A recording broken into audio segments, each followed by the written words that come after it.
We're here with head coach Lars Andersson previewing Saturday afternoon's matchup with Montevallo right here at Varsity Grounds. Coach, before we get into it, like we do always, let's revisit the last game. A tough 2-1 overtime loss to Catawba, number 12 team in the country. You said last night that you were pleased with your girls and how they played against Catawba, but revisit that match and what you took from that match, especially now with a day to think about it. Well, I think you try to take something positive out of everything. Obviously, we were up 1-0 at half. I thought we played an excellent first half. Unfortunately, we're still getting some players back from injury. Some players were somewhat limited as to the minutes they were allowed to play. Some players, obviously, on our roster were not able to play the game. And as we get deeper, as far as our roster is concerned, I think we'll be better able to handle a quality team like Catawba. Having said that, I don't want to take anything away from Catawba.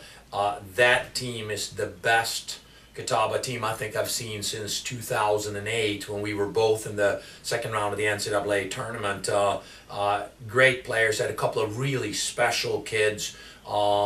Number 3, number 15, number 9. Number 9 scored both goals.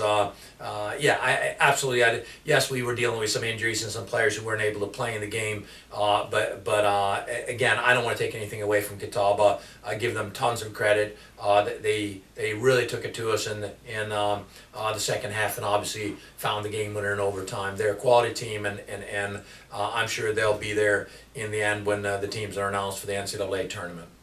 Let's talk about Montevallo now. Not a whole lot to learn from looking at Montevallo's schedule. Just 0-1 coming into Pembroke, lost to Mississippi College on the road. But what do you know about Catawba and specifically, what do you know about Montevallo and specifically what you've seen from them in the past and what kind of game do you expect on Saturday? Yeah, you're right. There's not a lot of information out there on Montevallo. We spoke to the Mississippi College coaching staff, got some good information from there, got a solid scouting report.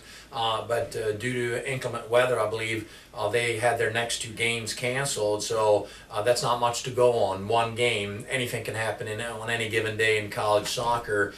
So we took a bit of a look back at last year. We were very fortunate last year to come out with a win on the road.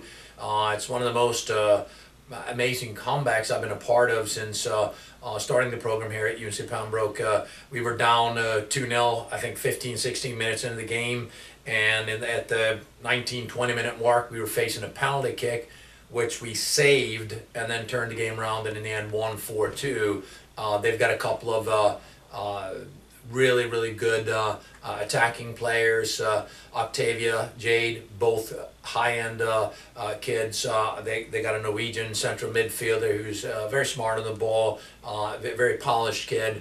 They're certainly a team that can beat anybody in the Peach Belt, and we have to be ready. And with less information to go on, obviously our focus is going to, be on our game plan and maybe not so much Montevallo. And we got some things obviously we need to work on, given that we lost our first game yesterday.